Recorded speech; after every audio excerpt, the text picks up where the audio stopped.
Hello everyone, this is Mahinoor. आज discuss करेंगे आधुनिक शिक्षा।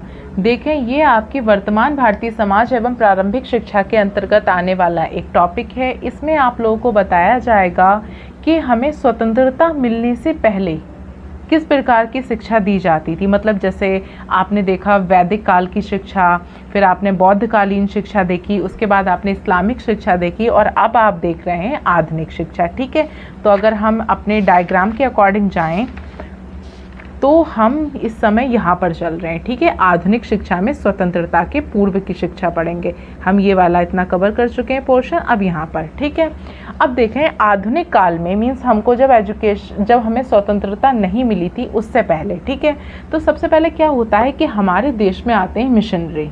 ठीक है, मिशनरियों द्वारा हमारे भारत देश में शिक्षा का आरंभ कर दिया जाता है। और इसमें क्या होता है कि मिशनरी लोग अपने धर्म का प्रचार और प्रसार करने के लिए हमें शिक्षा देते हैं। इसमें उनका बेनिफिट होता है, ना कि वो हम पे कोई दया भाव दिखा के हमें एजुकेटेड करना चाहते हैं। ठीक है, तो मिशनरी जो थे वो अपने किस धर्म का प्रचार प्रसार करने के लिए आए थे, तो इनका धर्म था कैथोलिक धर्म। भारत में मिशनरियों ने कैथोलिक धर्म के प्रचार प्रसार के लिए शिक्षा देना प्रारंभ करा।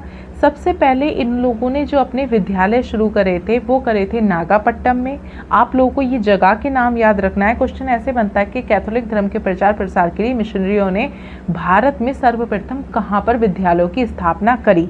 ठीक है, तो आपका आंसर है नागापट्टम, चिंसुरा और फिर बिमलीपट्टम। ठीक है, नागापट्टम, चिंसुरा और बिमलीपट्टम में इन्होंने क्या किया, अपने विद्यालयों की स्थापना कर दी। ठीक है, और सबसे ज़्यादा इम्पोर्टेंट पॉइंट ये था जब इन्होंने क्या किया कि अपने जो कर्मचारी थे, जो इनके वर्कर थे, उनके बच्चों को निःशुल्क शिक्षा देना प्रारंभ कर दी। देखें, हम लोगों के बेसिक खर्च क्या होते थे, पहले रोटी हो गई, कपड़ा हो गया, मकान हो गया, लेकिन अब आके हमारे सबसे ज़्यादा महंगे जो खर्चे हो रहे हैं वो बच्चों की एजुकेशन हो रही है। ठीक है, और अगर एजुकेशन देने के लिए किसी अच्छे स्कूल को देखा जाए तो फिर आधी सैलरी हमारी उसी में चली जाती है। तो सबसे बड़ा खर्च इन्होंने कर्मचारियों का उतार दिया कि बच्चों की शिक्षा का खर्च। उन्होंने क्या करा कि बच्चों की शिक्षा पूरी तरह से निःशुल्क कर दी। इससे उनके वर्कर भी बहुत ज़्यादा खुश हो गए थे। ठीक है, तो स्टार्टिंग हो गई मिशनरियों द्वारा, धर्म का प्रचार प्रसार कैथोलिक, स्टार्टिंग हुई नागापट्टम, चिंसुरा और बिमलीपट्टम में। और जो मेन चीज़ थी वो थी कर्मचारियों के बच्चों को निःशुल्क शिक्षा देना। ठीक है, उसके बाद देखें स्वतंत्रता प्राप्ति के पूर्व शिक्षा का विकास क्या होता है, स्वतंत्रता से पहले हमें कैसे शिक्षा दी गई। तो इसमें देखें हमें 5 से 6 पॉइंट ऐसे हैं जो फैक्ट की फॉर्म में है। मीन्स आपको इनको रट लेना है, अच्छे से याद कर लेना है, डेट्स पता होनी चाहिए, जगहों के नाम क्लियर होने चाहिए। इससे क्या होगा कि अगर कोई फैक्चुअल क्वेश्चन बनता है तो हम उसको इजीली बना सकते हैं आप लोग के लिए। तो देखें, सबसे पहले आपको पता ही है कि इंडिया में आई थी ईस्ट इंडिया कंपनी। ठीक है, और ये कहाँ से आई थी, तो इसमें लंदन के व्यापारी थे। कहाँ के व्यापारी थे, लंदन के। और जो स्टार्टिंग मानी जाती है इसकी वो 1599 ईस्वी। ठीक है, तो लंदन के व्यापारी आए ईस्ट इंडिया कंपनी को लेकर और इन्होंने 1599 में इंडिया में आए थे। और उस समय मेन जो काम हुए थे उनको याद रखना है। देखें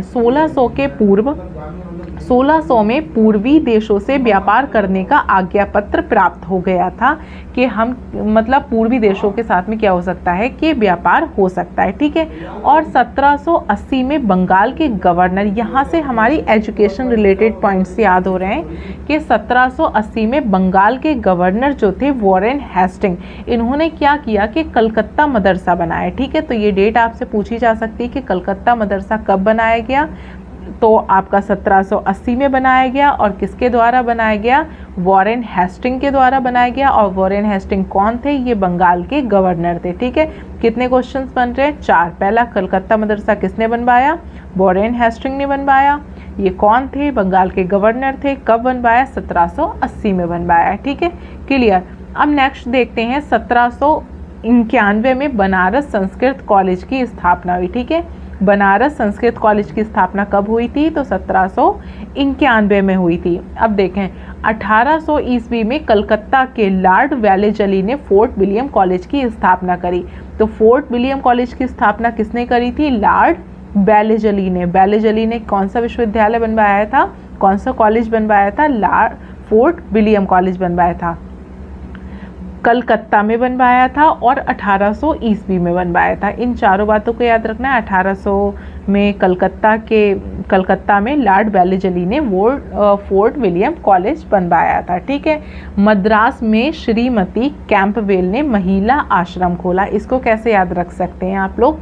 कैंपबेल, कैंप लगाते हैं ना, एक तरह का आश्रम बनाते हैं। ठीक है। तो महिला आश्रम किसने खोला? श्रीमती कैंपबेल ने खोला। और कहाँ खोला गया? मद्रास में खोला गया। अब देखें, एक सबसे ज़्यादा इम्पोर्टेंट क्वेश्चन फैक्ट है यहाँ पर। अच्छा, आप लोगों ने देखा होगा मॉनिटर होते हैं हमारे स्कूल्स में, तो इसकी स्टार्टिंग कहाँ से हुई, कैसे हुई, किसने करी? देखें, यहाँ पर आपको आंसर मिलेगा। डॉक्टर एंड्रयू वेल ने बालकों के लिए एक आश्रम खोला जिसमें उन्होंने सबसे पहले मतलब सर्वप्रथम कक्षा नायक प्रणाली की शुरुआत करी या परीक्षण करा या डेमो करा। ठीक है। इसमें अंग्रेजी माध्यम से शिक्षा प्रदान करी जाती थी। ठीक है। तो जो आपके मॉनिटरिंग सिस्टम जो था, मॉनिटर वाला सिस्टम, इसकी शुरुआत किसने करी थी? तो एंड्रयू बेल ने करी थी। इसको कक्षा नायक प्रणाली भी कहते हैं। ठीक है। और ये किस स्कूल में हुई थी? अंग्रेजी प्रणाली के जो स्कूल्स होते हैं उसमें हुई थी। क्लियर? अब देखें, हमारा बहुत ही ज़्यादा इम्पोर्टेंट कॉन्सेप्ट आया है चार्टर्ड एक्ट 1813।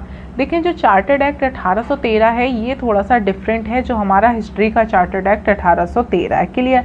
तो जो चार्टर्ड एक्ट 1813 आया था ये धारा 43 के अंतर्गत था। कौन सी धारा में था? तो धारा 43 के अंतर्गत था। इसमें आप लोगों को ऐसा था, चार्टर्ड एक्ट जब आया था तो इसमें हमारे सामने कुछ बहुत सारे क्वेश्चंस थे, तो उनके आंसर नहीं मिल रहे थे, उनका सही सॉल्यूशन नहीं हो पा रहा था, इसलिए चार्टर्ड एक्ट आया और इसमें कुछ क्वेश्चंस के आंसर करने थे। पहला क्वेश्चन था कि जो हमें 1 लाख रुपए की धनराशि का व्यय करा जाए वो किस तरह से करा जाए। मतलब इंडियन एजुकेशन के लिए जो 1 लाख की धनराशि का प्रावधान करा गया था तो वो 1 लाख रुपए हैं सिर्फ, और इतनी ज़्यादा एजुकेशन देनी है और पैसा इतना कम है, तो किस तरह से इसको इन्वेस्ट करा जाए, किस तरह से इसको खर्च किया जाए। पहला क्वेश्चन हमारे सामने ये था।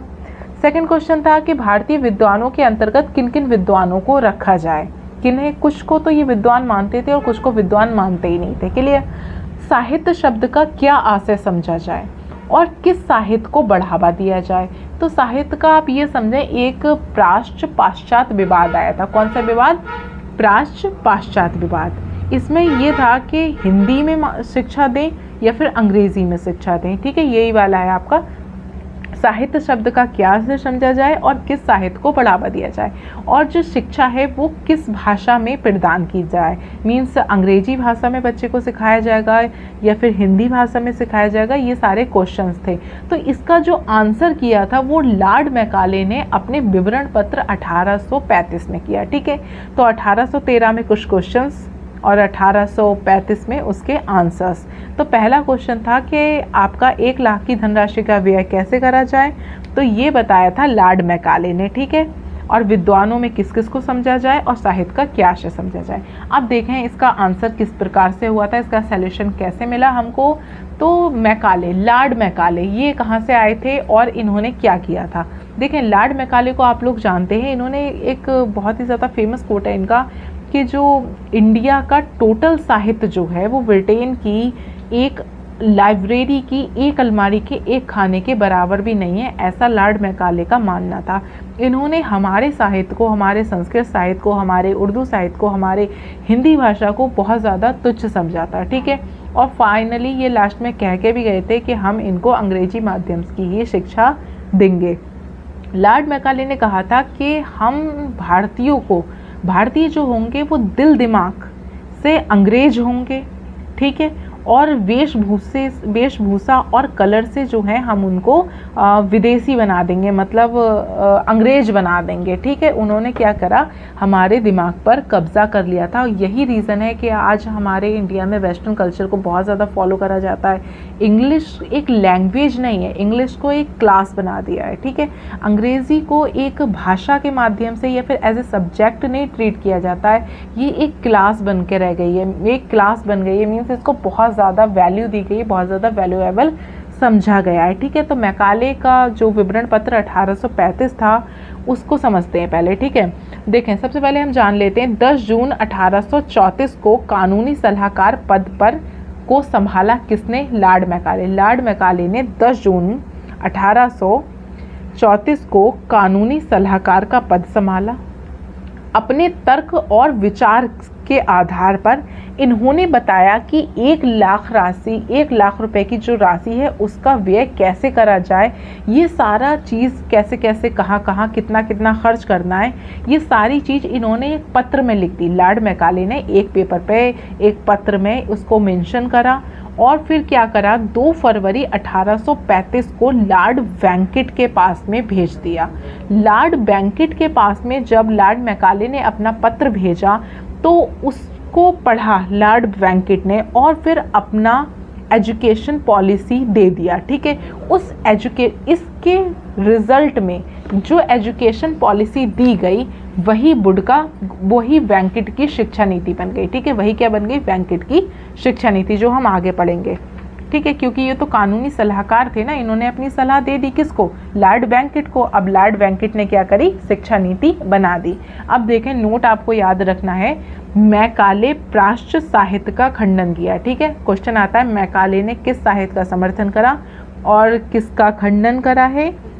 तो जो खंडन करा है वो प्राच्य का करा है और जो समर्थन करा है वो पाश्चात्य का करा है। देखो, पाश्चात्य को आप समझ लीजिए अंग्रेजी माध्यम, समझ नहीं लीजिए है। ठीक है, पाश्चात्य शिक्षा क्या है, अंग्रेजी शिक्षा, और जो प्राच्य शिक्षा है उसमें आपका हिंदी, संस्कृत, उर्दू और फारसी की शिक्षा थी। ठीक है, अब देखिए, अंग्रेजी के माध्यम से पाश्चात्य ज्ञान और विज्ञान का समर्थन करा, यानी कि अंग्रेजी के माध्यम से उसने जो पाश्चात्य शिक्षा थी, जो बाहर की हमें पाश्चात्य संस्कृति की जो हमारी शिक्षा थी उसका समर्थन कर दिया और हमारी हिंदी, संस्कृत, उर्दू, फारसी को इनने नकार दिया था। ठीक है, इन्होंने, और अब देखें क्वेश्चन यहाँ पर था कि 1 लाख की राशि को किस प्रकार खर्च किया जाए, तो इसके लिए उनने निस्पंदन सिद्धांत को लेकर आए। क्वेश्चन क्या बनता है, निस्पंदन सिद्धांत का दूसरा नाम क्या है, यह छनन सिद्धांत किसे कहते हैं। देखिए, छनन सिद्धांत कह लीजिए या फिर निस्पंदन सिद्धांत कह लीजिए, दोनों एक ही होते हैं। और इसको इजी लैंग्वेज में ऐसे समझें, निस्पंदन सिद्धांत क्या है, जैसे आप लोगों ने छलनी देखी है या फिर आप घड़े देख लीजिए, आपने एक घड़े की विधि देखी होगी जिसमें 4 घड़े लगाते फिल्टर के लिए, पानी का फिल्टर करने के लिए। ठीक है, तो उसमें देखें ऐसे इसका डायग्राम देख लीजिए, जैसे एक घड़ा ये लगाया, दूसरा ये लगा दिया, तीसरा ये लगाया और चौथा ये लगाया। अब यहाँ पर सबसे बेकार पानी होता है, यहाँ पर थोड़ा शुद्ध थोड़ा शुद्ध थोड़ा शुद्ध।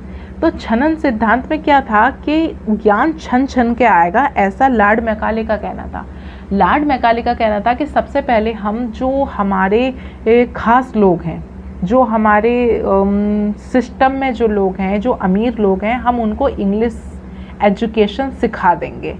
फिर वो क्या करेंगे, वो अपने नीचे उनके जो वर्कर हैं वो उनको अंग्रेजी सिखाएंगे या अंग्रेजी का ज्ञान या अंग्रेजी साहित्य सिखाएंगे।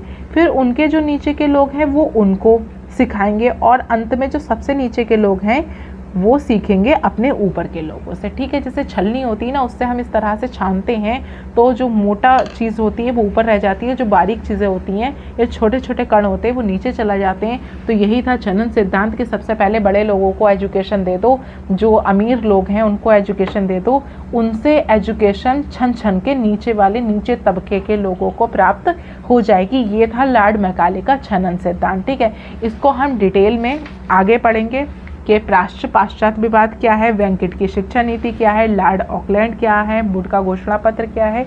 ठीक है, तो इस प्रकार से आपकी आधुनिक शिक्षा के अंतर्गत चार्टर्ड एक्ट 1813 और लॉर्ड मैकाले का विवरण पत्र 1835 कंप्लीट हो गया है। चैनल को सब्सक्राइब करें, लाइक करें, वीडियो अच्छी लगी हो तो अपने दोस्तों के साथ शेयर करें। Thank you so much. और अगर कोई डाउट हो तो आप लोग कमेंट कर सकते हैं। Thank you and good night.